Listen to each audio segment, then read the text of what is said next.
Hello Uplanders, I'm YK2012 and today I'm going to be talking to you about treasure hunting in Upland.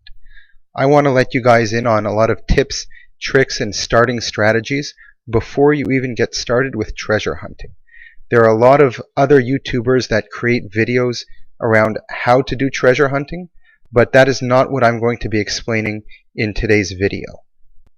The first thing that I want to say is that it's really important to understand that treasure hunting is a skill, and just like many other skills like riding a bike, this skill can be mastered. You just have to practice at it. And at the beginning, just like riding a bike, you'll probably fall off your bike a number of times. With treasure hunting, you will most definitely not find a treasure quickly. You will probably end up losing a lot more UPX than you win, but that is all part of the learning. If you want to actually master this skill, you're going to have to put time into that. So that should be the first thing that you know when getting started with treasure hunting. Now, I'm going to be completely honest with you guys. I do some treasure hunting on occasion, but I don't always have enough time, and therefore I haven't mastered the skill. So to show you guys exactly how to treasure hunt, at the end of this video I'm going to link to some other videos by other content creators who are much better at treasure hunting than I am, and I believe that those videos will be much more help than I will regarding how to actually treasure hunt and find the treasure.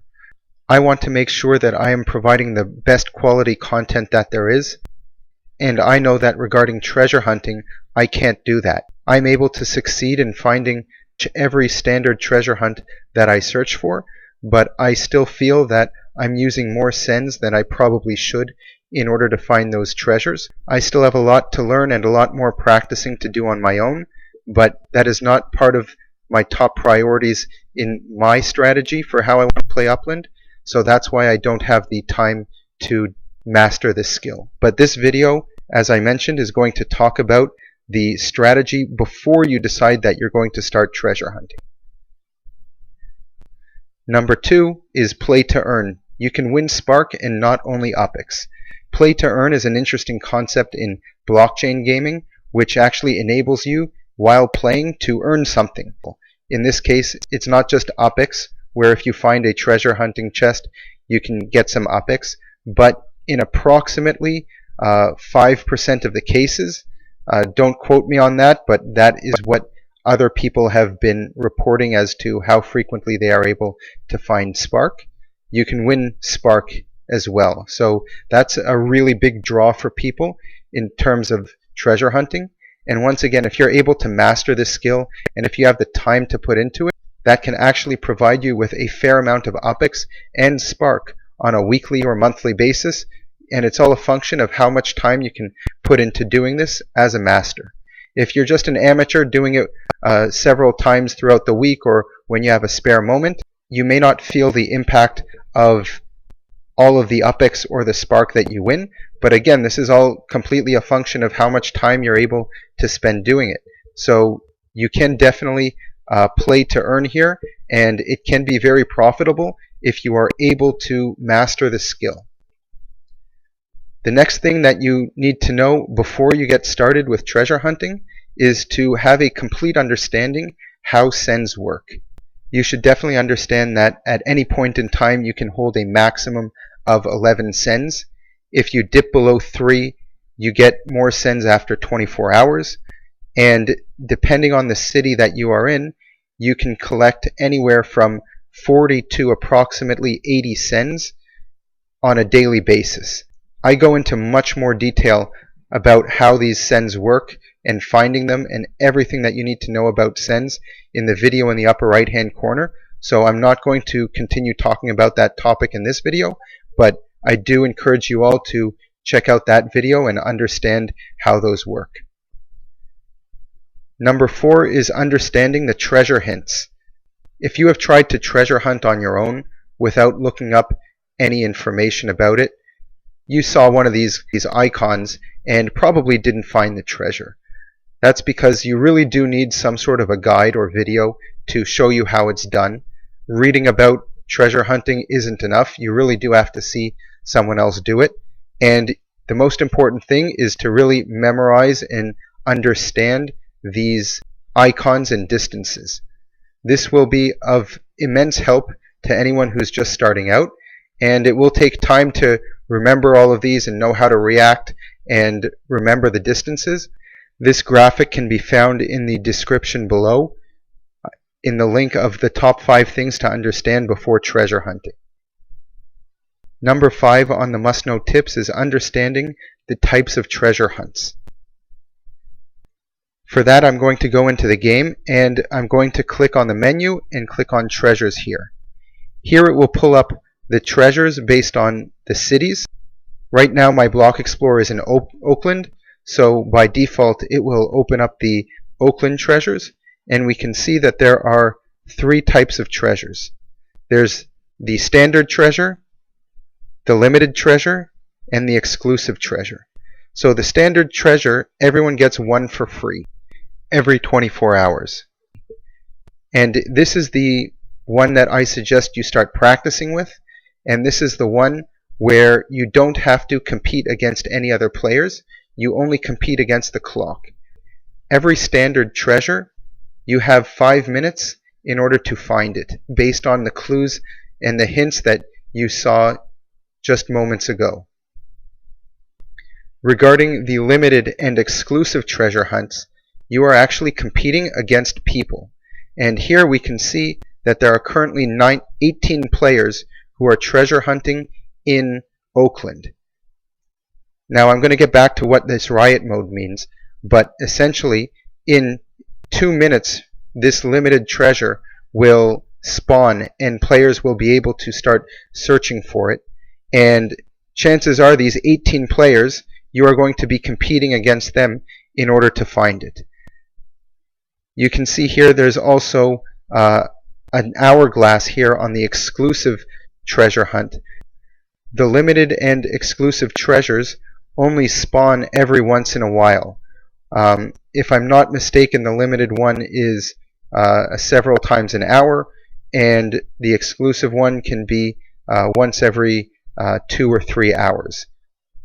The bonuses in the limited and exclusive ones are much higher because you compete against other players, but you're not able to find them at all times. If we click here on the history, we can see here the last treasure that was found in the limited hunt, marked by the purple here. Here we can see that this is orange, so this is exclusive. We can see here that 23 minutes ago, this player found a treasure chest with 180 UPX, 46 seconds from recharge. So that means once this treasure was spawned, so here in 15 seconds from now, it only took that player 46 seconds in order to find that treasure. So as you can see, I mentioned before that this is a skill that can be mastered, and once you enter into the limited and exclusive treasure hunts, you are competing against people who are very experienced and have spent a lot of time looking for these treasures. Here we can see this one was found 46 seconds in, this was 4 minutes, 1 minute, this exclusive one was 50 seconds from the recharge, and he won 1,546 UPX. So you can see here that before you want to enter into the limited and exclusive treasure hunts, you really do want to be able to master these classic ones, which you get 1 for free every 24 hours. And after that, you can continue to spend a small amount of UPX to spawn a treasure for yourself. So this is something that you can do repeatedly throughout the day, and if you're going to really dive in deep with treasure hunting, you're going to want to master the standard one. Next, I want to explain the different types of treasure hunting. You can see here that it says classic. This one also says classic. In some instances, the exclusive treasure will be labeled here as stealth. The difference between classic and stealth is that in classic, you are given hints no matter where you are on the map, which is exactly the same as how it works in the standard hunts. The difference between the standard and the limited and exclusive, once again, is that limited and exclusive, you're competing against other players. On occasion, there will be a stealth treasure in the exclusive treasure hunt. Stealth means that you will only see the hints when you are less than 1 kilometer from the treasure itself. So picture a circle around your block explorer being 1 kilometer. Only if you're in that range will you even see the hint. So for that, it really is like looking for a needle in a haystack. If you don't have a lot of properties in the city, jumping around and trying to find where that might be is nearly impossible. So for that, you really would need probably hundreds, if not more, properties in the city in order to quickly find that. If there are a lot of people looking, then the chances of you finding it are lower, but these stealth treasures really give an advantage to the players who do have more properties. Once you find a limited or exclusive treasure hunt, you actually go into a cooldown period of 3 hours where you will not be able to see any of the hints regarding limited or exclusive treasure hunts.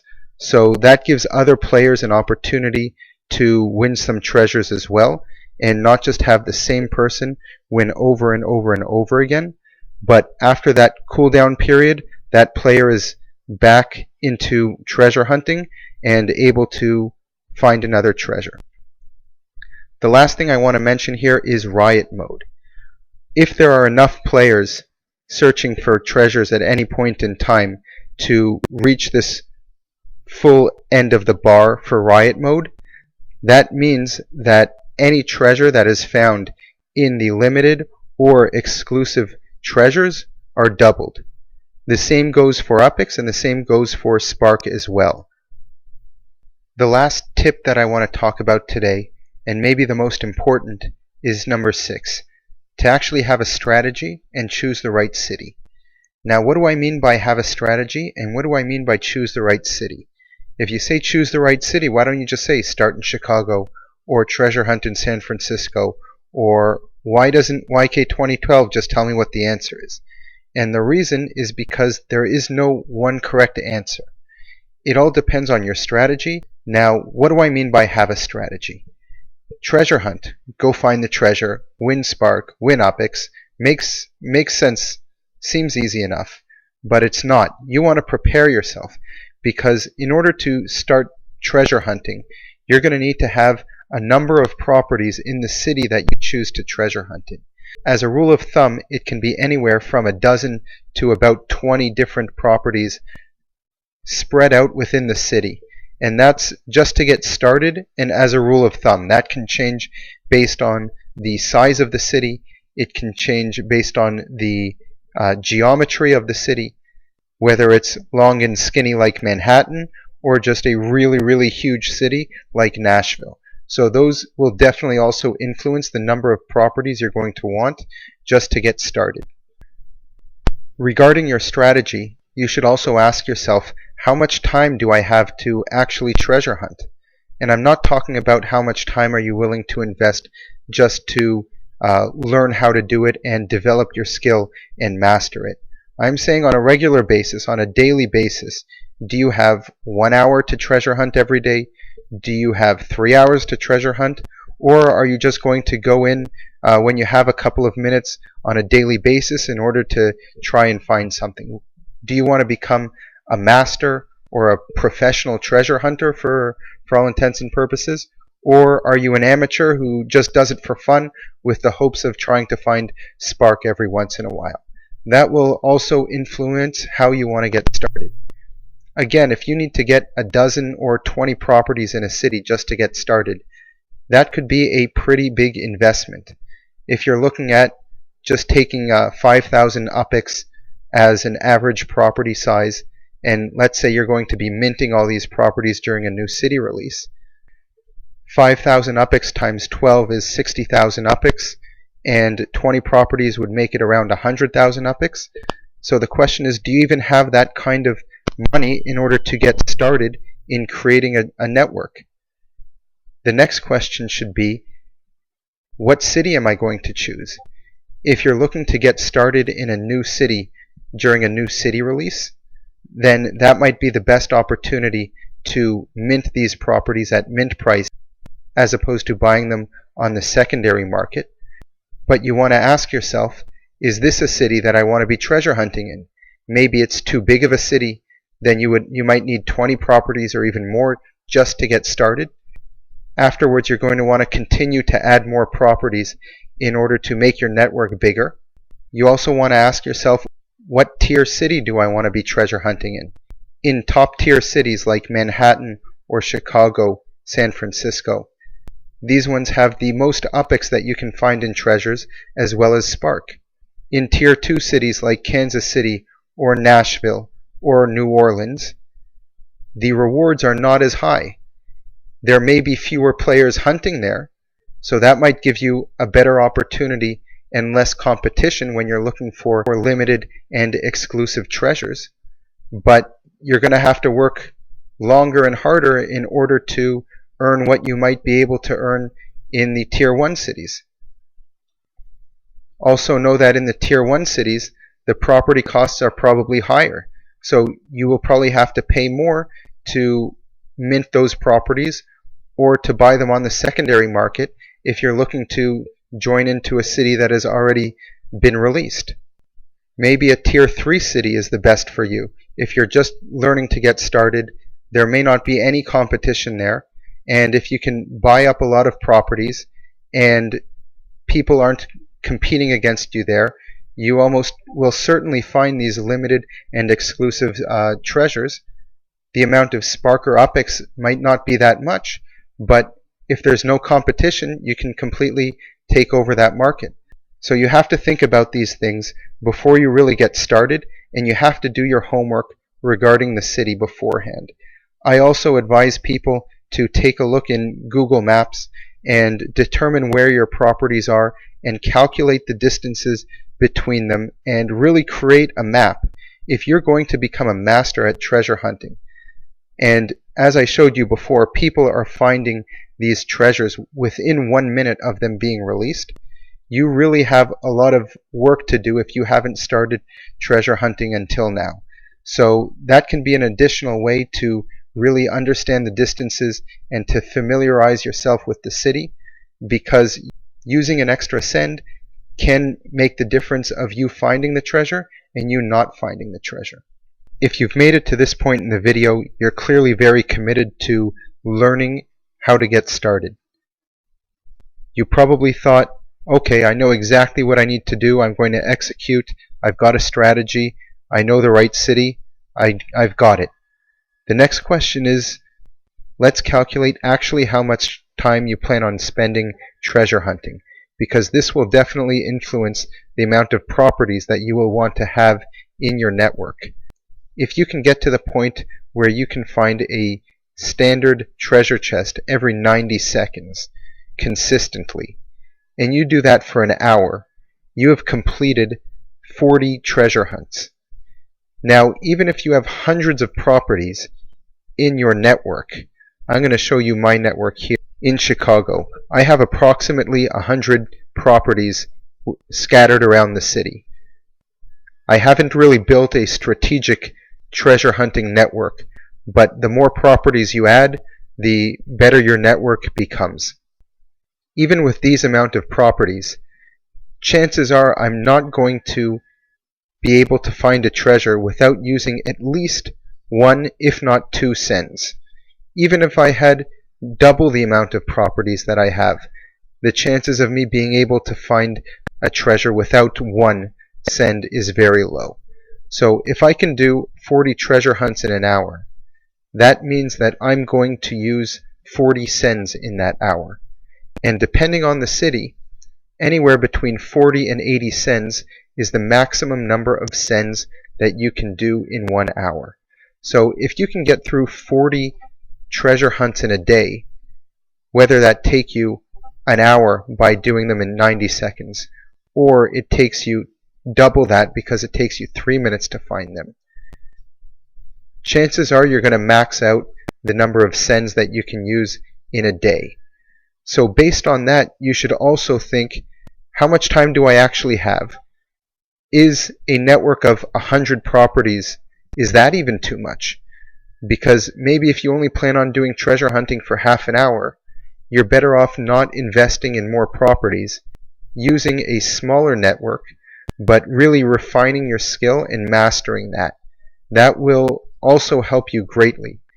I know that there are some players in San Francisco that have only about a dozen properties, but are consistently earning both Spark and lots of UPX doing so.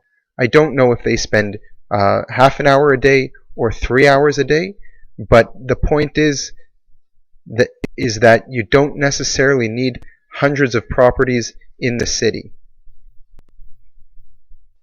YouTubers or other players that you see with even more properties in a single city than I have are not your average player.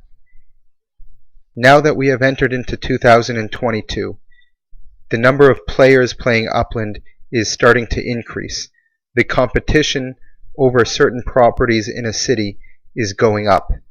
And up until now, players were able to mint hundreds if not thousands of properties in a city for two reasons. One was that there just wasn't as much competition. Cities did not get minted in a number of hours or a number of days. It took almost 6 months to completely mint the city of Chicago. So players who wanted to invest most of their time and money in a single city were able to do that at a leisurely pace.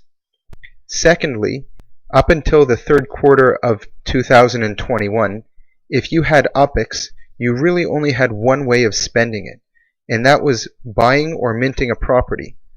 There were no legits, there were no meta ventures, you could not buy block explorers or legits or anything else. So all these players who were really early adopters of this game, who invested lots of money, who were able to earn lots of money playing this game, if they wanted to utilize their UPX, it was only buying properties. So that's a second reason why some players have so many properties in a single city. I can't envision that the average player moving forward will even want to have these many properties in a city. I think that even these early adopters who currently have hundreds if not thousands of properties will likely start scaling back the number of properties they buy as there becomes more options to spend your UPX on in the future. In summary, treasure hunting can be a great way to win Spark and not just UPX in Upland. It's important to understand the hints, have a strategy, choose the right city, and most importantly, not think that you need a network of hundreds of properties within a city in order to succeed.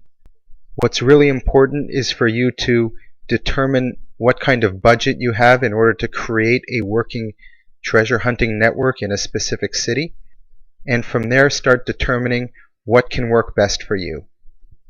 I promised that at the end of this video I would link you to a number of videos that can help you actually get started by players who are much better at treasure hunting than I am. So the first video, which you can see in the upper right hand corner, is about an 8-minute video which shows you how to treasure hunt, and it's a great way to learn how to get started, and as you become a beginner and a novice, to reference that back and learn from that. If you're looking to be a master, I suggest taking a look at this second video in the upper right hand corner.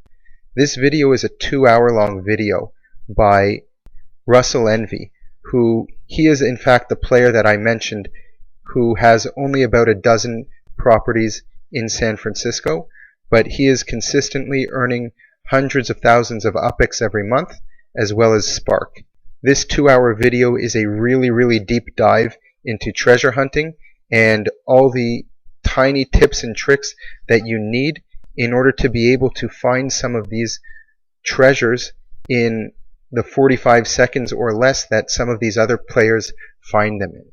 So I highly suggest you continue doing some research on treasure hunting if you're looking to really become a master in this area of Upland.